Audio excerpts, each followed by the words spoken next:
గర్భిణీ స్త్రీలు భర్తతో కలిసి ఉండొచ్చా? సెక్షువల్ ఇంటర్కోర్స్ చేయడం వల్ల మిస్‌క్యారేజెస్ లాంటివి అవుతాయా ప్రెగ్నెన్సీలో? అండ్ అలా చేయడం వల్ల బేబీకి ఏమైనా హార్మ్ ఉంటుందా అని చాలా క్వెషన్స్ వస్తుంటాయండి ప్రెగ్నెన్సీతో ఉన్న వాళ్ళకి. బట్ ఈ క్వెషన్స్ అడగడానికి చాలామంది సంకోచిస్తారు. హెసిటెంట్‌గా ఉంటారు. ఎవరిని అడగాలి? ఎవరిని అడిగితే ఏమనుకుంటారో? ఈవెన్ డాక్టర్‌ని కూడా అడగలేని పరిస్థితి చాలామందికి ఉంటుందన్నమాట. సో, ఈ క్వెషన్స్‌కి సంబంధించిన అన్ని డీటెయిల్స్ తెలుసుకోవాలంటే ఈ వీడియోని లాస్ట్ దాకా కంప్లీట్‌గా చూడండి. So, is sex safe in pregnancy? Yes, it is completely safe in pregnancy. Sexual intercourse వల్ల అయ్యే పెనిట్రేషన్ వల్ల కానీ, మూమెంట్స్ వల్ల కానీ బేబీకి ఎటువంటి హార్మ్ ఉండదు. యాక్చువల్లీ ప్రెగ్నెన్సీలో ఏమవుతుందంటే బేబీ చుట్టుపక్కల ఆమ్నియాటిక్ ఫ్లూయిడ్ అని ఒక ఫ్లూయిడ్ ఉంటుందన్నమాట. అండ్ అదంతా baby and amniotic fluid, placenta ఇవన్నీ కూడా ఆమ్నియాటిక్ శాక్‌లో ఉంటాయన్నమాట. సో, ఈ శాక్ అనేది బేబీకి ఒక కుషనింగ్ ఎఫెక్ట్ ఇస్తుందన్నమాట. సో, సెక్షువల్ ఇంటర్కోర్స్‌లో జరిగే మూమెంట్స్ వల్ల కానీ, పెనిట్రేషన్ వల్ల కానీ బేబీకి ఏమాత్రము హాని ఉండదు. And not only this sack, ఈ శాక్‌తో పాటు గర్భసంచి యొక్క ముఖద్వారం దగ్గర సర్వైకల్ మ్యూకస్ అని ఉంటుంది, ప్లగ్ అని ఉంటుంది. దాని వల్ల కూడా ప్రొటెక్షన్ ఉంటుంది. అండ్ అలానే మదర్‌కి స్ట్రాంగ్ అబ్డామినల్ వాల్ మజిల్స్ ఉంటాయి. వాటి వల్ల అండ్ అబ్డామినల్ వాల్ ఫ్యాట్ వల్ల వీటన్నిటికీ కూడా there are different layers of protection to the baby అనమాట. So, sexual intercourse is completely safe in pregnancy. Next question వచ్చేసి ఏంటంటే సెక్స్ ట్రిగర్ లేబర్ అంటే సెక్షువల్ ఇంటర్కోర్స్ వల్ల లేబర్ పెయిన్స్లో ల్యాండ్ అవుతారా? లేబర్ అనేది మనం ట్రిగర్ అవుతుందా? సెక్షువల్ ఇంటర్కోర్స్ చేసినప్పుడు ఫీమేల్స్కి వచ్చే ఆర్గాజమ్స్ అనేవి వెరీ మినిమల్గా ఉండే కాంట్రాక్షన్స్ అండి. The totally different from contractions of labour అనమాట. లేబర్ కాంట్రాక్షన్స్ అనేవి చాలా స్ట్రాంగ్గా ఉంటాయి అండ్ అవి ఆగకుండా కంటిన్యూస్గా వస్తుంటాయి అనమాట. వెరస్ ఆర్గాజమ్స్ అనేవి very mild and it last only for few seconds అనమాట. బట్ డెఫినెట్గా సెమెన్లో కొన్ని కెమికల్స్ అనేవి ఉంటాయి అనమాట. అంటే ప్రోస్టాగ్లాండిన్స్ అంటాము. సో, ఈ ప్రోస్టాగ్లాండిన్స్ వల్ల మాత్రము ఒక్కొక్కసారి ట్రిగర్ అవుతుందన్నమాట. సో, అందుకనే మేము last few weeks of pregnancy అప్పుడు సెక్షువల్ ఇంటర్కోర్స్ని అవాయిడ్ చేయమని చెప్తామన్నమాట. సో, దిస్ ప్రోస్టాగ్లాండిన్స్ అనేవి కొంచెం లేబర్ని ట్రిగర్ చేసే తత్వం ఉంటుందన్నమాట వాటికి. ఇదే కాన్సెప్ట్ మేము పోస్ట్ డేటెడ్ ప్రెగ్నెన్సీస్ అంటే ఏవైతే ప్రెగ్నెన్సీస్ నెలలు నిండిపోతాయో వాళ్ళలో కూడా ఏం చెప్తామంటే we advise to have sexual intercourse అనమాట. అంటే ఒకసారి సెక్షువల్ ఇంటర్కోర్స్ ట్రై చేసి చూడండి. దానివల్ల కూడా మీకు లేబర్ పెయిన్స్ అనేవి వస్తాయి అనమాట. You can have sex in pregnancy but in the last few weeks of pregnancy అంటే లాస్ట్ కొన్ని వారాల ప్రెగ్నెన్సీలో మాత్రము సెక్షువల్ ఇంటర్కోర్స్ అవాయిడ్ చేయమని చెప్తామన్నమాట. So, what about sex drive in pregnancy? Sexual experience అనేది ఒక్కొక్కరికి ఒకలా ఉంటుందండి ప్రెగ్నెన్సీలో. కొంతమందికి ప్రెగ్నెన్సీలో సెక్షువల్ డిజైర్స్ అనేవి ఎక్కువగా ఉంటాయి, కొంతమందికి తక్కువగా ఉంటాయి. యూజువల్గా మనం ఫస్ట్ ట్రైమిస్టర్లో చూసుకుంటే అంటే ఫస్ట్ 3 monthsలో చూసుకుంటే నాజియా వల్ల, వామిటింగ్ వల్ల అండ్ అలానే బ్రెస్ట్ అనేవి కొంచెం టెండర్గా సోర్గా ఉండడం వల్ల కూడా సెక్షువల్ డిజైర్ అనేది చాలా మందికి తగ్గుతుందన్నమాట.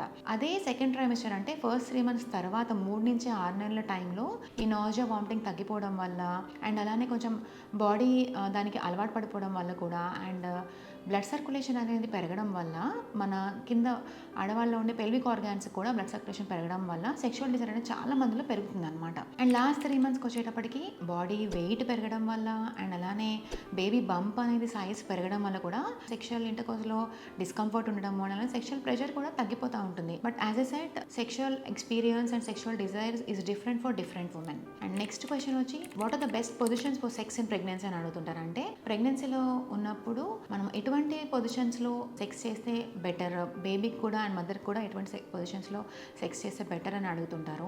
యూజువల్గా ఫస్ట్ ట్రైమిస్టర్లో మిషనరీ పొజిషన్ అనేది is the best position. But second trimester first 3 months తర్వాత ఆ మిషనరీ పొజిషన్ ట్రై చేయడం వల్ల ఏమవుతుందంటే బేబీ మీద బంప్ మీద ప్రెషర్ పడడం వల్ల బేబీకి బ్లడ్ ఫ్లో తగ్గే అవకాశాలు ఎక్కువ ఉంటాయి అనమాట.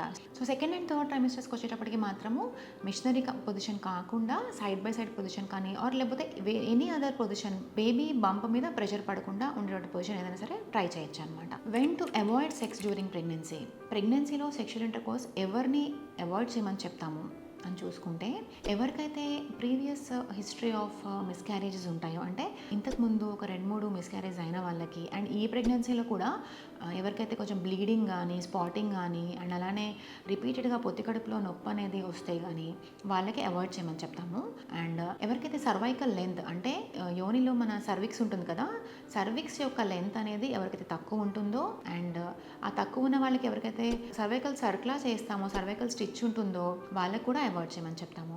అండ్ అలానే కొంతమందికి పేషెంట్స్కి మాయ అనేది కింద భాగంలో ఉంటుంది, ప్లాసెంటా ప్రీవియా అంటాము. ఇటువంటి పేషెంట్స్ కూడా అవాయిడ్ చేయమని చెప్తాము. అండ్ ఎవరికైతే కొంచెం రిపీటెడ్గా వెజైనల్ ఇన్ఫెక్షన్స్ వస్తుంటాయో, వాటరీ డిశ్చార్జ్ ఉంటుందో, అండ్ కొంతమందికి పేషెంట్స్కి ఇంతకుముందు కొంచెం లీక్ అయ్యి ఉమ్మినీరు అనేది లీక్ అయ్యి సీల్ అయిపోతుంది, వాళ్ళకు కూడా అవాయిడ్ చేయమని చెప్తాము. అండ్ ఎవరికైతే సింగిల్టన్ కాకుండా 2-3 బేబీస్ ఉంటారో, ట్విన్స్ ఆర్ ట్రిప్లెట్స్ ఉంటారో, వాళ్ళకు కూడా సెక్షువల్ ఇంటర్కోర్స్ అనేది అవాయిడ్ చేయమని చెప్తాం అనమాట. So sex is totally safe in pregnancy అండి.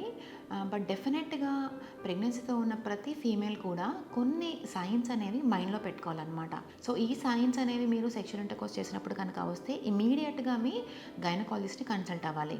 అవేంటని చూసుకుంటే, ఎవరికైతే విపరీతమైన కాంట్రాక్షన్స్ కానీ పెయిన్ కానీ వస్తుందో సెక్షువల్ ఇంటర్కోర్స్ తర్వాత, ఇమీడియట్గా మీ గైనకాలజిస్ట్ని కన్సల్ట్ అవ్వాలి. అండ్ అలానే ఒకవేళ మీరు కొద్దిగా స్పాటింగ్ కానీ, బ్లీడింగ్ కానీ, ఆర్ ఉమ్మినీరు లాగా లీక్ లాగా ఏమన్నా అబ్జర్వ్ చేసినా వెంటనే మీ డాక్టర్ని కన్సల్ట్ అవ్వండి. సో ప్రెగ్నెన్సీలో సెక్స్ వల్ల చాలా బెనిఫిట్స్ కూడా ఉంటాయండి.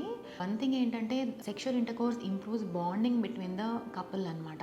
Pregnancy is already an emotional roller coaster to the couple. Sex during pregnancy helps them to create a special bond అనమాట. Also sex burns lot of calories and it improves the fitness అనమాట. ప్రెగ్నెన్సీలో fitness అనేది కొంచెం పెరుగుతుంది. And also కొన్ని studies ఏం చెప్తాయంటే, sex during pregnancy also improves immunity to the mother అనమాట. సో డెలివరీ అయిన తర్వాత మళ్ళీ ఎన్ని వీక్స్కి సెక్స్ అనేది రెజ్యూమ్ చేసుకోవచ్చు అని కూడా అడుగుతుంటారు. సో నార్మల్ డెలివరీ అయిన వాళ్ళకి ఎపిజోటమీ స్టిచెస్ ఉంటాయి, అండ్ సిజేరియన్ సెక్షన్ అయిన వాళ్ళకి లోవర్ అబ్డామినల్లో స్కార్ ఉంటుంది. అండ్ అలానే కొన్ని డేస్ వరకు కూడా కొంత స్పాటింగ్ ఉంటుంది ప్రెగ్నెన్సీ డెలివరీ తర్వాత. సో వీటన్నిటి వల్ల కూడా అట్లీస్ట్ ఒక 6 వీక్స్ టైం ఇవ్వమని చెప్తామండి మేము రొటీన్గా. 6 వీక్స్ తర్వాత again you can resume your sexual activity అనమాట. బట్ డెఫినెట్గా పోస్ట్ పార్టమ్ పీరియడ్లో again it is an emotional roller coaster. మీ బేబీ ఉంటుంది, అండ్ దెన్ యూల్ హ్యావ్ మీ హార్మోన్స్ అన్ని తక్కువ అయిపోతాయి. సో డెఫినెట్లీ మీ సెక్షువల్ డిజైర్ అనేది తగ్గిపోతుంది. అలానే బాడీ కూడా వెయిట్ గెయిన్ అవ్వడం వల్ల కానీ, సోర్ బ్రెస్ట్ ఉండడం వల్ల కానీ, ఆర్ నిద్ర లేకపోవడం, ఫెటీగ్ ఉండడం వల్ల, వీటన్నిటి వల్ల కూడా సెక్షువల్ డిజైర్ అనేది ఖచ్చితంగా పోస్ట్ పార్టమ్ పీరియడ్లో తక్కువ ఉంటుంది. So I advise to take at least 6 weeks of time. దాని తర్వాత you can resume your sexual activity. So I advise you to have an open communication with your doctor. మీ డాక్టర్తో అన్నీ మీకు ఏం క్వెరీస్ ఉన్నా సరే మీరు మనసు విప్పి మాట్లాడండి, అడగండి. We are always there to help you. Will be very glad. మీకు ఏ క్వశ్చన్స్ ఉన్నా సరే వాటిని ఆన్సర్ చేయడానికి will be more than glad to help you. I hope ఈ వీడియో మీ అందరికీ ఉపయోగపడింది అనుకుంటున్నానండి. ఈ వీడియో మీకు నచ్చినట్టయితే మా ఛానల్ లైక్ చేయండి, షేర్ చేయండి, అండ్ సబ్స్క్రైబ్ చేయండి. అండ్ మరిన్ని ఇన్ఫర్మేటివ్ వీడియోస్ కోసం స్టే అప్డేటెడ్.